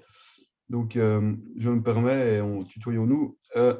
On n'a pas beaucoup parlé du vaccin, hein, c'est la chose dont on ne peut pas parler, mais j'ai quand même envie de te poser une question qui me taraude, c'est qu'est-ce que tu dis à une personne qui te dit qu'elle va aller se faire vacciner, qu'est-ce que tu lui réponds, toi, scientifique, je veux dire médecin? Alors, en même temps, là, on dit qu'elle a le choix, qu'elle a le droit. Moi, je pense que tant qu'il n'y a pas d'informations libres, il n'y a pas de décision éclairée, hein. Mais bon, disons Ouais, que tout à fait, ouais. dans le contexte dans lequel on est, qu'est-ce qu'on répond à une personne comme ça qui veut aller se faire vacciner? Je crois que avant même de répondre, il y a besoin d'écouter. Il y a besoin de relancer une écoute. Je te donne un exemple. Quand quelqu'un arrive au bloc opératoire et dit ça va faire mal la perfusion, tu réponds oui, tu réponds non, mais en fait, c'est pas ça la question. La vraie question, c'est de lui renvoyer en miroir. Vous avez peur que ça fasse mal la perfusion? Et là, la personne va pouvoir essayer d'explorer par elle-même qu'est-ce qu'il y a au fond de cette question-là. Parce que souvent, on prend l'interrogatif pour un impératif, comme si on devait répondre, notamment avec les médias, quoi, comme si on devait répondre. Mais on peut répondre à côté. Tout On à peut fait, ouais. répondre autrement. On peut, surtout dans cette discussion, c'est renvoyer la réponse, en fait, la question à la personne pour l'aider à gratter qu'est-ce qu'il y a au fond. Tu veux te faire vacciner? Ouais, parce que quand même. Et là, vous allez voir où est-ce que ça touche. Parce que la personne va devoir justifier ce pourquoi elle choisit la vaccination. Et ce n'est pas à vous de lui répondre initialement, ce n'est même pas à moi, le médecin, de répondre. Et c'est la même chose quand je discute avec des familles qui ont des proches qui sont en réanimation. Quand ils commencent par dire, mais alors qu'est-ce qui se passe, tout ça, je renvoie à la question, qu'est-ce que vous avez compris? Et je vais voir où est-ce qu'ils en sont. Où est-ce qu'ils en sont de leur cheminement intérieur? Où est-ce qu'ils en sont de la compréhension technique de ce qui est en train de se passer, de la compréhension émotionnelle, de la vie familiale. Et donc, mon idée, c'est que quand quelqu'un me dit « Ah, tiens, je vais aller me faire vacciner » ou bien « Qu'est-ce que tu en penses de la vaccination ?» c'est de rebondir sur la question pour la reposer à la personne. Ça va? Donc ça, c'est la première Ouais, chose. mais en même temps, ouais, Et, mais en et même temps, sur- ils sont et pris là, on va dans. avoir plusieurs Il y a, profils il en y a- fait il de y a- soi. il y a une véritable propagande là pour l'instant. C'est énorme. Ici en Belgique, ils disent tant qu'il n'y aura pas de Oui, 70% de ouais. personnes Mais vaccinées, justement, on vous fera rien, n'allez quoi. pouvoir rentrer en relation, en discussion, que si vous respectez l'écologie de la personne et où elle en est. Parce qu'il se pourrait que vous parliez complètement à côté de la question pour la personne, si vous n'avez pas pris soin d'explorer où elle en est. Donc, si vous lui dites, ah ouais, tu veux te faire vacciner, et tu sais pourquoi ou pas? Et avec bienveillance, hein, je veux dire, pas ni en raillerie, ni quoi que ce soit. Et la personne va vous dire, oui, mais tu sais, moi, quand même, je suis hyper tendu, obèse, diabétique, puis j'ai un certain âge, voilà, je préférerais pas l'attraper. Tiens, ça, c'est intéressant. Parce que là, vous voyez que c'est vraiment un problème de peur du virus, qui est peut-être légitime en plus, hein, qui est peut-être juste. Et ça veut dire qu'il va falloir se rassurer et plutôt que de parler du vaccin, de parler de comment on peut prendre soin de soi, de comment on peut prendre soin de son immunité, de comment on peut prévenir la transmission chez ces gens-là en se lavant bien les mains, peut-être avec un FFP2 pour les moments où ils sont en relation avec beaucoup de monde, peut-être avec l'idée de se surveiller de près, avec l'idée de renforcer son immunité par des traitements vitaminiques, par des substituts nutritionnels ou vitaminiques, puis d'avoir sous le coup d'un traitement pour si ça arrive quand même. Parce que cette question-là, vous allez l'aborder aussi. C'est même vacciné, il y a des gens qui l'attrapent quand même. Donc, ça vaudrait le coup peut-être de réfléchir à comment on se traite quoi, là-dessus. Et donc, ouais, il y a ce premier aspect-là. Puis, vous n'avez pas encore commencé à parler de vaccin. Pourtant, vous avez donné des pistes aux personnes. Vous avez déjà commencé à les rassurer, à parler de ce qui les touchait le plus, c'est la peur de mourir, la peur d'être malade. Et donc là, vous avez peut-être pu réégrainer le fait qu'il y a quand même assez peu de gens qui sont malades graves. Et il y a très, très peu de morts. Et donc, OK, c'est vrai, il y a le virus, mais il faut aussi souffler un coup, quoi. Il faut continuer de vivre. Euh, et puis, à un moment, vous allez pouvoir en arriver à la vaccination éventuellement, à l'injection immunogène. Hein, si on passe sur YouTube, on peut parler de ça, quoi. L'injection à visée immunogène, voilà, l'immunité artificielle qu'on cherche à induire. Euh, vous allez avoir d'autres profils de gens qui vous disent non, mais moi, j'en ai marre. J'en ai marre, Mhm. je veux que ça s'arrête, en fait, et j'ai envie de reprendre ma vie, quoi. J'ai envie de pouvoir voyager. Ah, Il y en a pas mal. OK. Et si on parlait du voyage, en fait, dans toute la, comment dire ça, en étant bienveillant, tout plein de gens qui ont des ressources, on va dire, qui sont dans les centres-villes, qui ont finalement tout à perdre à ce que le monde change. Parce qu'ils sont en situation de pouvoir financier, effectivement, où ils ont l'impression de l'être. Et donc, euh, eux, ils voudraient continuer à pouvoir consommer le monde. C'est ça, ouais. Et cette question-là, ça vaut le coup de la soulever au passage, dire, mais tu penses que il faut revenir à cette vie-là, de pouvoir voyager n'importe où, n'importe comment, faire le tourisme de masse en Thaïlande, à Prague, en Égypte. C'est juste ça, à ton avis, cette façon de vivre là qu'on a, nous, occidentaux, par C'est une, l'impact de notre puissance financière. c'est Et, souvent une et fuite. donc là, on peut en profiter comme un prétexte pour ouvrir ce débat-là, pour petit à petit montrer qu'il n'a rien à voir avec l'idée d'injection immunogène, que c'est une méprise en fait, qu'on mélange les choses en fait. On peut parler du vaccin, etc. Au niveau sanitaire, au niveau de la maladie, c'est intéressant. C'est peut-être même un outil. Je veux dire, moi, je crache pas dessus. Hein. Peut-être que c'est utile quoi, pour diminuer l'infection, etc. Pour le moment, c'est pas démontré. Pour le moment, il y a rien qui nous dise que ça diminue la contagiosité. Donc, et puis, je pense qu'il y a beaucoup de raisons d'être prudent et patient, de ne pas se précipiter sur ces choses-là. Bon, voilà. Mais ça, c'est une problématique médicale, on va dire. C'est une problématique sanitaire. Ce n'est pas une problématique des droits et des libertés et du contrat social qu'on a ensemble. Et je crois que ça permet chez ces gens-là de dire, mais on n'est pas en train de confondre quelque chose là. Tu es en train de me parler de vouloir voyager, de vouloir reprendre ta vie d'avant. Mais est-ce que c'est juste déjà ça, cette question-là, quoi? Est-ce Ouais, qu'on ouais, passerait pas un peu à autre chose ensemble? ouais, tout à Après, vous fait. avez encore un autre profil de gens qui vous disent, bah, je sais pas. Je sais pas pourquoi, quand ils disent tu vas te faire vacciner, que vous dites, mais pourquoi tu vas le faire? Je sais pas. Ah bon? Donc là, ça vaut le coup d'aller tirer le pourquoi, parce que tout le Compromis. monde le fait. Et donc là, on est en train de parler de conformisme en fait. On est en train de parler de juste, ok, tout le monde le fait, je le fais, quoi. Je réfléchis pas. Et ça vaut le coup à un moment d'éclairer, de remettre un miroir à la personne. Je sais pas pourquoi. C'est pour faire comme tout le monde, tu penses? Juste cette question-là, comme un accouchement socratique, quoi, une maïotique, pour aider la personne à prendre conscience. Parce que si vous lui parlez du vaccin, du fait qu'il y a telle ou telle cellule, etc., peut-être qu'elle ne sait pas du tout ça, son problème. C'est de prendre conscience déjà qu'elle est dans le conformisme. Et donc, tu vois, je n'ai pas une réponse univoque à ta question parce qu'en fait, Non, ça non, non, dépend non. beaucoup de la personne que je vais rencontrer. Je crois que c'est vraiment ça que je voudrais dire. C'est plutôt que d'avoir un argumentaire tout prêt à déballer, etc. C'est prenez chacun là où il en est et avec respect pour son écologie. Si c'est quelqu'un qui est dogmatique, pro-vaccin, pour qui le vaccin, c'est une religion, faites-le réfléchir à côté. Faites-le réfléchir à la liberté. Faites-le réfléchir à la façon dont on vit, etc. Enfin, il y a des gens qui le font. Quand tu leur demandes, ils te disent, et j'en ai plein parmi les soignants dans l'hôpital, hein, qui même m'écrivent, viennent me voir, et qui me disent, non, mais c'est parce qu'on va nous obliger. Ah bon, Ils mais pour le moment, tu anticipent n'es pas tout. obligé. Ouais, pour le moment, tu n'es pas obligé. Donc, il y a une espèce de soumission à l'autorité, de servitude volontaire à ce moment-là, et de peur de l'autorité. Et donc, j'ai des soignants, et ce dont je me rends compte, c'est qu'ils sont très nombreux et qui ne se sont jamais mis en lien.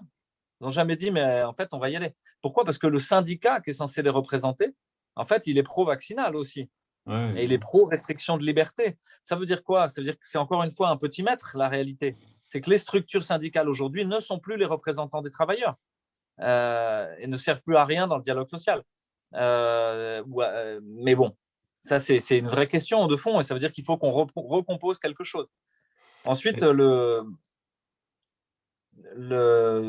ça aboutit à une aporie. Là, on est sur Kairos, donc je peux parler un peu en grec, quoi, ça va. Aporia, c'est le bout du raisonnement qui tourne en boucle, qui Une a plus de sens, contradiction en fait. irrésoluble. Voilà, et le bout de l'aporie, c'est quoi? C'est des soignants qui me disent, bon, ben, on va faire un faux. Ah, on arrive à l'imposture, en fait.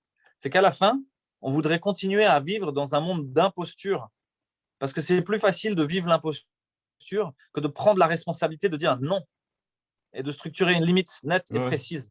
Et là, on en revient à la non-violence. La non-violence, c'est la capacité à structurer la limite. Tu ne vas pas plus loin que ça. C'est tout. Et il y a tout un art de l'esquive, il y a tout un art de récupérer la force de l'adversaire comme une sorte d'aïkido, Ouais, de qui dire doit. tu ne vas pas plus loin que ça, en fait. Et là, il faut convoquer à la fois la discussion individuelle, la discussion juridique, c'est-à-dire quels sont les droits, et de travailler sur les droits et de s'en servir. On a la chance d'être en France, la chance d'être en Belgique, la chance d'être dans des pays qui quand même ont un corpus juridique qui tient la route, quoi, qui n'est pas complètement laminé par une petite famille de juntes militaires qui a décidé de prendre le pouvoir et dire bon, bah, maintenant, hein, je m'en contrefous. Si tu n'es pas d'accord, tu vas en tôle ou au goulag. Donc on a cette chance-là, quoi, et cet héritage-là. Et là encore, je crois il faut l'utiliser, en fait. Ça répond un peu à ta question. Ouais, Donc, ouais, je tout suis à un peu à fait. côté de la question Non, non, vaccinaire, non, mais si j'avais une, question, une sous-question supplémentaire que je me pose. J'ai un peu la réponse, mais j'aimerais bien que tu le dises. Est-ce que tu penses que si le vaccin, la vaccination ne rapportait pas autant à des multinationales, elle aurait été choisie comme solution ultime, dire solution, même pas ultime, première solution plutôt. ouais, mais déjà, en fait, c'est une idée fausse de penser qu'il y a une solution à un problème. C'est une logique ingénieure tellement 20e siècle ou 19e siècle. La réalité, c'est qu'à une situation inextricable et complexe, bah, il y a plein d'éléments qui peuvent aider, d'autres qui peuvent amener à encore plus de bordel et de problèmes. Et que penser qu'on va avoir une baguette magique, c'est une expression qu'on a eue en même temps avec Guy Raoult. Moi, j'en revendique la primeur en termes de temporalité, mais il le redit souvent maintenant. Il n'y a pas de baguette magique dans cette épidémie. Il y a juste à la prendre de manière pragmatique et prendre tous les éléments, comme je t'ai dit tout à l'heure, le parcours patient, les traitements précoces, le renforcement de l'immunité, le renforcement la stabilisation des maladies chroniques des gens, de leur hypertension, de leur diabète, etc., la prise en charge de ça, le renforcement des structures hospitalières et de comment on soigne les gens dans l'hôpital, l'intelligence d'avoir une certaine plasticité, une certaine souplesse dans les structures de réanimation. Comme je vous l'ai dit, à 50% des gens, en fait, ils n'ont pas besoin d'être intubés, ventilés. Ça veut dire quoi? Ça veut dire qu'ils n'ont pas besoin d'être dans une réanimation lourde. Ils peuvent être en unité de soins intensifs, qui nécessitent moins de personnel, moins de médecins, une surveillance un peu plus lâche, mais qui vont aller bien quand même. Donc, ça veut dire qu'on surcharge les réanimations avec des malades qui n'ont pas besoin d'être en réanimation. Ça veut dire améliorer l'aval, la sortie des malades de réanimation vers les services, la sortie de services vers le domicile ou vers des centres de suite et de réadaptation. Parce que pour le moment, c'est toujours favouille à plein d'endroits. C'est toujours pas très bon. Ça veut dire qu'il y a des gens, ils stagnent à l'hôpital. Aujourd'hui, dans un service Covid de standard comme dans mon hôpital, il y a 25% des patients, ils n'ont pas besoin d'être à l'hôpital. Ils pourraient être à la maison. Sauf qu'on n'a pas mis en place les réseaux de soins qui vont bien. Donc là-dedans, effectivement, l'injection immunogène comme baguette magique qui résoudrait tous les problèmes, ça procède d'une pensée magique, en fait, d'une pensée qui voudrait se débarrasser du problème. Mais Alors, Stéphane, vous ne pouvez pas ouais. Pardon, Stéphane finis. Ah, vas-y, excuse-moi. Vous ne pouvez pas vous débarrasser d'un problème. Vous devez faire avec, vivre avec, et le résoudre progressivement. Et en fait, vous transformer au passage. Le problème, il est là pour vous transformer. Il n'est pas là pour que vous le détruisiez. Parce que sinon, il va revenir plus fort et pareil. C'est-à-dire que là, tu veux mettre une injection immunogène pour éradiquer un virus. C'est une vision complètement simpliste du vivant. Hein. Encore une fois, c'est le XXe siècle, quoi, ou le XIXe siècle même.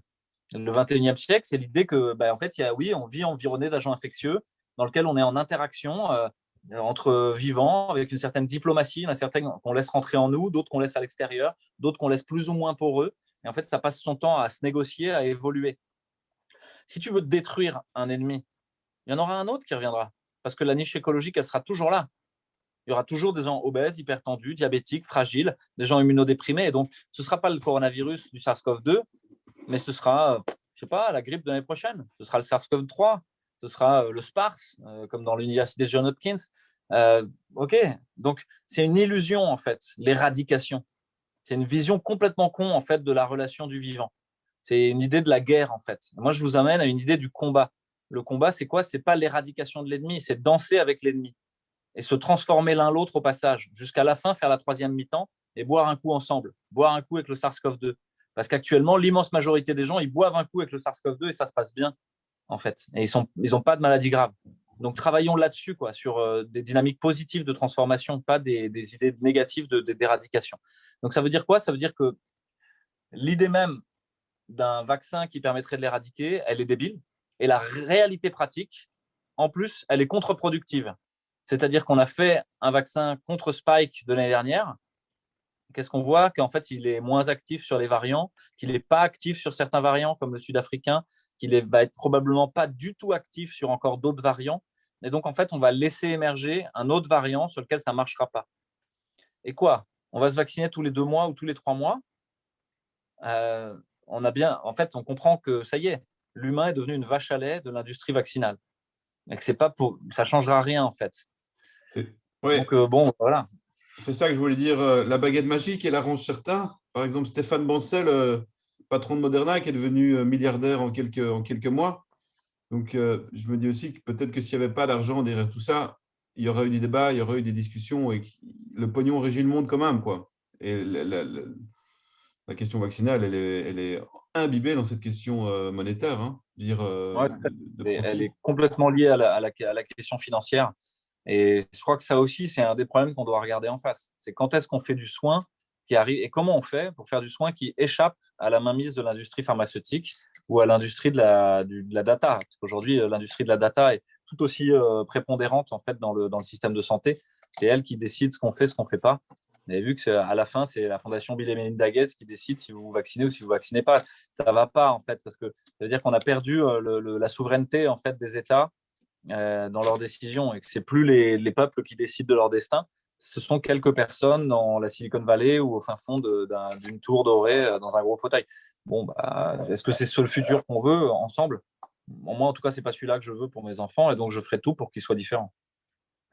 Alors, pour terminer, Louis Fouché, je voulais te demander, par rapport à cette crise, pour terminer sur une note vraiment positive, cette crise est paradoxalement une grande opportunité parce qu'on sort un peu d'un état de léthargie où tout continuait on était vraiment à la limite dans le grand spectacle avant où tout le monde était dedans. Maintenant, c'est toujours ça, mais il y a quand même beaucoup de gens qui sortent de la scène là et qui commencent à dire, ou qui rentrent en scène plutôt, ça va pas. J'ai bien aimé l'édito de début avril où où vous disiez toute l'équipe de Réinfo Covid, mais justement, toute l'équipe de Réinfo Covid adresse un grand merci à tous ces contradicteurs et au coronavirus. Et le Chapeau début, bas, ouais. tout d'abord, chapeau bas à tous ceux qui ont réussi à transformer le coronavirus en crise sanitaire mondiale, en pandémie globale. Merci aux médias alarmistes, merci aux politiques dictatoriaux, merci aux scientifiques corrompus ou dogmatiques. Donc, c'est un peu ironique, c'est ironique, mais moi je trouve ça fantastique parce qu'il y a un moment d'opportunité, là, le Kéros, il est là. Ouais, exactement. Ouais, ouais. On est en plein dans le Kairos. Et cet édito, je pense qu'il fera date en vrai, qu'il va devenir viral quand il aura été mis en scène par des internautes et qui montreront ce que ça veut dire. Ce que ça veut dire, c'est vraiment la voie de la non-violence. Moi, je la comprends comme ça. C'est-à-dire, encore une fois, la crise est une opportunité. Christiane Singer, elle l'écrit, elle dit, elle parle du bon usage des crises. Et elle dit il faut descendre jusqu'au fond. Il faut être noyé dans les boues et dans l'autodestruction pour arriver à remonter. Il faut descendre au fond de la piscine pour mettre le pied, pour donner un coup de talon, quoi. Donc, il y a des gens, ils ont touché le fond de la piscine il y a 40 ans. Il y en a d'autres, ils l'ont touché il y a 10 ans. Il y en a d'autres, c'est au début de la crise. Il y en a d'autres, c'est maintenant. En fait, chacun à son tour va être convoqué à le faire. On peut faire semblant de ne pas l'entendre et essayer de vivre à l'intérieur, de vivre comme s'il ne se passait rien. Mais je crois que ceux-là, en fait, c'est ceux qui vont payer le plus lourd tribut. C'est-à-dire qu'eux, ils vont se noyer, en fait. Ils seront emportés dans le déferlement totalitaire, ils seront emportés dans la destruction financière de nos vies. Ils perdront toutes leurs propriétés, etc. Et à la fin, la gueule de bois va être extrêmement rude quand ils vont se réveiller enfin. Et je crois que c'est un des rôles de ceux qui ont un peu compris peut-être avant, c'est d'accueillir tous ces gens-là. De les accueillir avec bienveillance en disant, mais ok, c'est bien, en fait, maintenant, on va t'aider. Et on va faire le monde meilleur qu'on veut ensemble. Parce qu'on pourrait être tenté de vouloir des purges, de vouloir se venger, de vouloir dire ouais, Blachi a changé d'avis, c'est une girouette, il change d'avis comme de chemise, etc. Ou au contraire, on peut se dire non, c'est bien, en fait, c'est une preuve d'intelligence. C'est bien, chacun à son tour va le faire. Accueillons-le, quoi. Accueillons-le parce que maintenant, c'est une puissance en plus qui vient nous renforcer, quoi. C'est pas quelque chose qui. Donc, voilà, moi, c'est cette idée-là quoi, qui est portée par ce texte aussi. Et c'est pas ironique en fait, hein, c'est vraiment vrai. Je pense que Ouais, on n'a jamais vécu une période aussi passionnante de rencontres, de découverte de ce qu'on vaut, de ce qu'on est capable de faire, d'apprentissage, de dévoilement. Il y a plein de choses que j'ai compris sur notre système financier, notre industrie pharmaceutique, notre système politique par cette crise en fait. Je les aurais peut-être jamais compris autrement et j'aurais continué à vivre ma petite vie bon an mal an. Donc non, je crois que c'est à l'origine d'une très grande transformation. Job, il est assis sur son tas de fumier et il crie mais pourquoi moi, pourquoi? Il dit au Seigneur, à Dieu, il dit mais pourquoi moi quoi? Et il doit rester sur son tas de fumier quoi, jusqu'à ce qu'il comprenne. Donc voilà, je pense qu'il y a des gens, ils vont boire jusqu'à la lie la coupe du déferlement totalitaire. Il y en a d'autres, ils auront déjà commencé à larguer les amarres en fait, à partir vers autre chose. Donc, nous, on est déjà en train de larguer les amarres vers autre chose, de structurer des communautés résilientes, de gens qui savent faire à manger, qui savent éco-construire, qui savent faire de la permaculture, qui élèvent les enfants autrement que pour en faire des rouages d'un système techno-consumériste, qui font démocratie autrement, qui partagent le pouvoir autrement. En fait, c'est déjà là, quoi. Il n'y a qu'à y aller. Donc, il faut juste se réveiller et puis se mettre en lien avec les bonnes personnes. Par contre, ça veut dire couper certains liens. Et ça, c'est douloureux. Ça, c'est extrêmement dur. C'est-à-dire renoncer à certaines choses. Mais tous les appels, ils sont comme ça hein, dans l'histoire biblique, dans l'histoire philosophique, dans l'histoire antique, dans les récits anciens. Tous ceux qui reçoivent l'appel, bah, à un moment, ils quittent leur vie, quoi. Siddhartha, il quitte son palais et il s'en va, quoi. Il va essayer de devenir le Bouddha.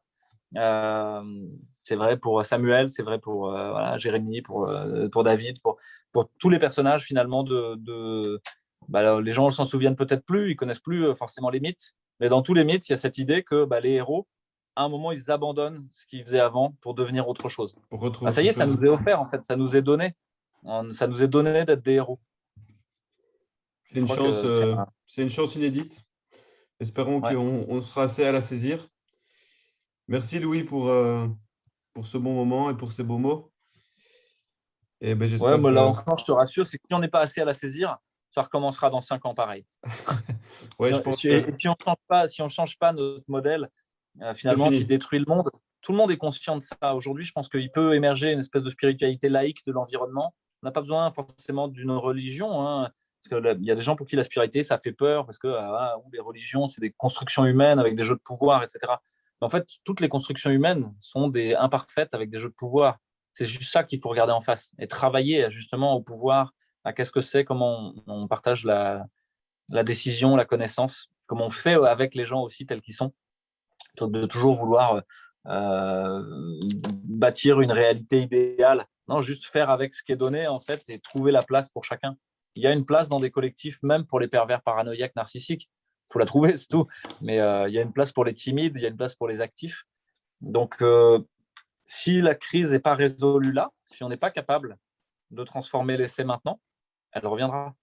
Parce que le destin est taquin et nous ramène les crises de manière incrémentale jusqu'à ce qu'on les résolve ou qu'on en meure, qui est une résolution aussi. En tout cas, ce qui est sûr, c'est qu'on ne reviendra pas au monde d'avant, et heureusement.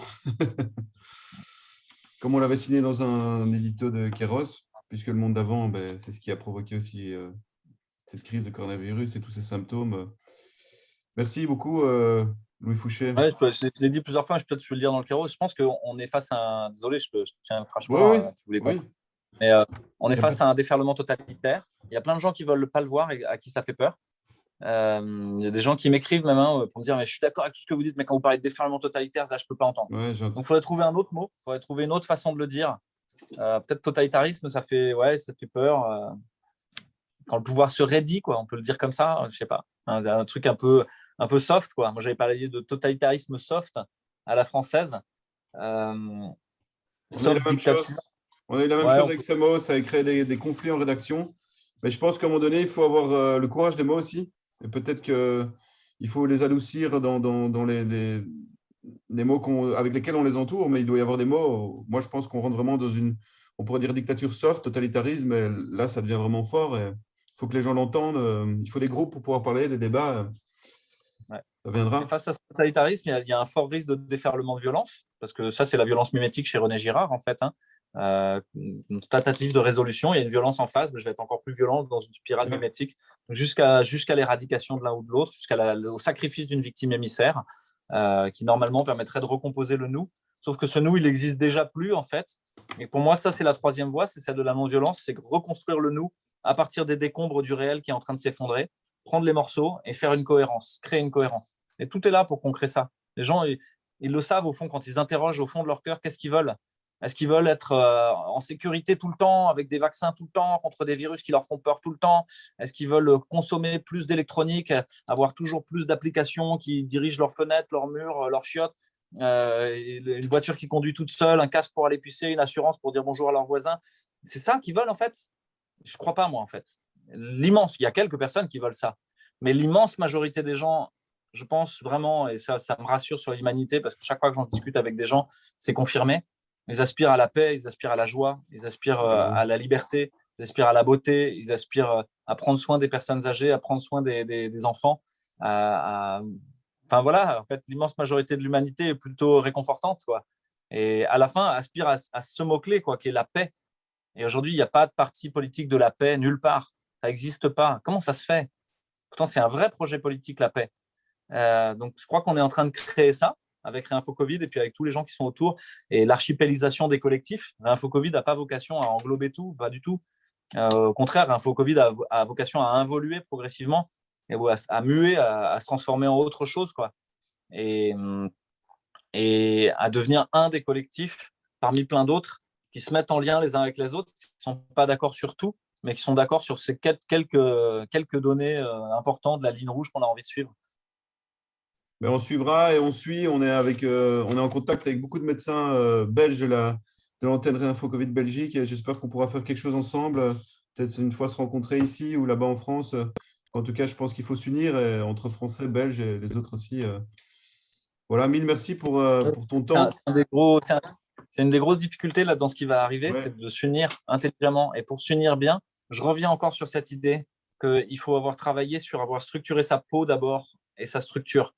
Il y a beaucoup de collectifs qui sont conduits par une personne charismatique et en gros, ça tient sur une espèce de tyrannie. Ce n'est pas le cas dans Réinfo Covid. Hein. Je vous le dis, même si j'apparais le plus, en vrai, je décide de rien tout seul, quoi, loin de là.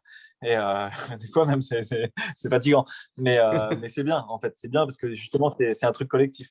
Et, et puis, on essaie de ralentir le rythme, de dire on ne doit pas être réactif tout le temps, on doit aussi ralentir. Ouais, c'est difficile, ouais. Tout en laissant la place à l'étincelle individuelle. Et donc, il y a des collectifs qui tiennent sur une seule personne parce que culturellement, il y a plein de gens qui sont encore dans ce modèle-là, dans le modèle pyramidal il y aurait un messie tutélaire qui va venir être l'homme ou la femme providentielle et nous tirer de son mauvais pas. Bah, je crois qu'il faut que vous ôtez cette illusion de la tête. Il n'y aura pas de messie. C'est vous, les héros d'aujourd'hui, qui devez réagir, en fait. Ce n'est pas ni Perron, ni Henri Oncourt, ni Vonner, ni Brusa, ni Fouché, ni qui que ce soit qui va le faire à votre place, en fait. Ouais. Donc, il y a vraiment cette idée-là. Et le problème, c'est quand certains collectifs s'approchent les uns des autres, avec l'idée qu'il faudrait faire la convergence des luttes, réunir, etc. C'est des concepts qui sont assez fréquemment évoqués. Souvent, vous vous retrouvez avec des guerres d'ego, ou des gens qui veulent manger l'autre. Et ça, je crois que le pouvoir ne fait que bénéficier de ça. Le pouvoir machiavélique, il cherche qu'à séparer, en fait.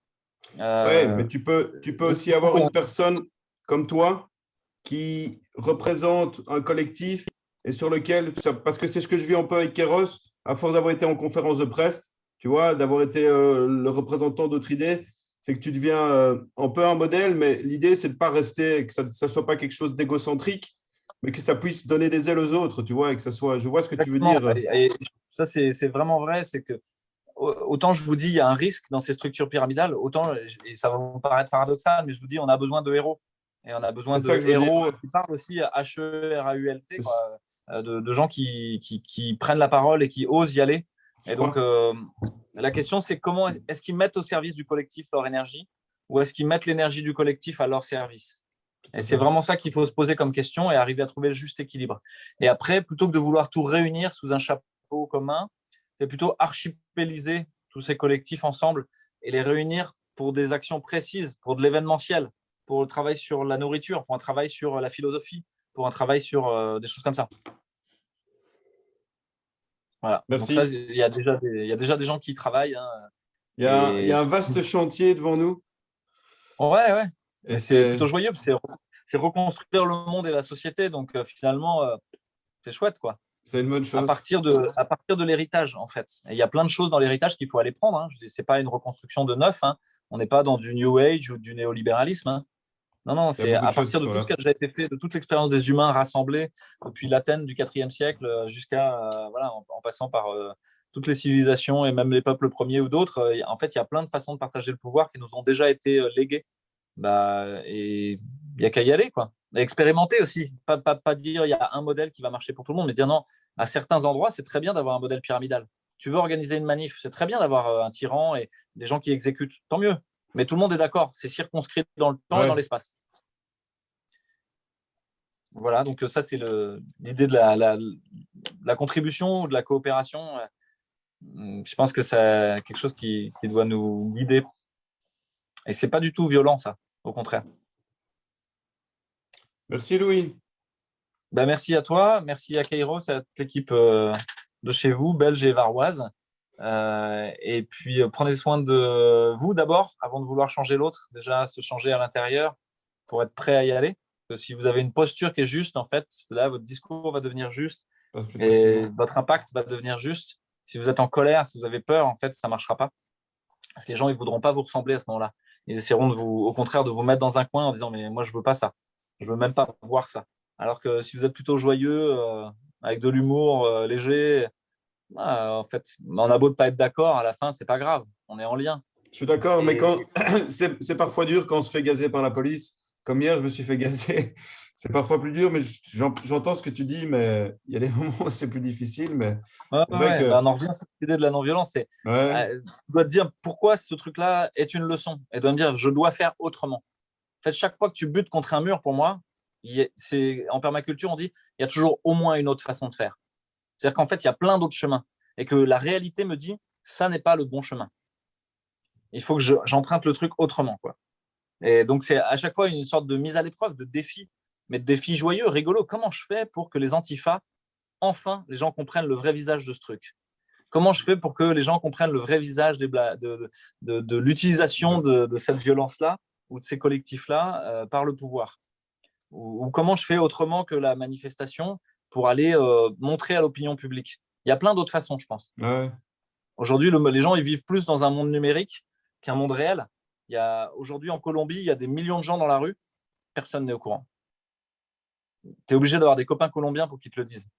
Ça veut dire quoi? Ça veut dire qu'on vit complètement décorrélé du réel, avec une sensation de conscience, avec une impression de conscience Ouais. globale, mais qui est en fait un Totalement mirage fausse. d'ombre des sophistes dans la caverne, en fait. Et ça veut dire quoi? C'est-à-dire qu'il faut revenir ici et maintenant, je pense. C'est une convocation à refaire des réseaux locaux dans votre ville, votre quartier de Bruxelles, votre quartier de là où vous êtes, euh, pour, pour reprendre en main les choses dont vous avez besoin. Donc ouais, prenez soin de vous d'abord, prenez soin des autres autour de vous, particulièrement des gens avec qui vous êtes en conflit, parce que en fait, probablement, ils en ont vraiment besoin. Et ça change aussi le rapport, si vous vous mettez dans un rapport de soignant, en vous disant, en fait, ils sont un peu malades, quoi, quelque part. Ils Ouais. ont peur, ils sont traumatisés. Vous n'êtes pas en train d'essayer de les convaincre. Vous êtes en train d'essayer de les aider à guérir. Même pas de les soigner, juste de les aider à guérir. Et puis, ils guériront s'ils ont bien envie, quoi. Vous aurez fait ce que vous pouvez, vous n'aurez rien à vous reprocher, quoi. Prenez soin de la nature autour de nous et du monde autour de nous, parce que cette crise, elle est en bonne partie liée à une crise environnementale de fond qui nous poursuit et qui nous pourchasse, quoi, et à notre relation même au vivant et à ce qui est vivant autour de nous et en nous. Donc, s'imaginer qu'un arbre, c'est un ami, qu'une pierre, elle vit à son rythme et qui est très, très, très, très lent et qui a vu beaucoup, beaucoup, beaucoup de choses, mais qu'elle est en fait vivante aussi à sa mesure, ça change un peu le rapport au monde et à l'autre et à Et soi-même. à l'autre, ouais, complètement. Ouais. Et voilà, donc partagez ensuite vos pépites et ce que vous avez compris.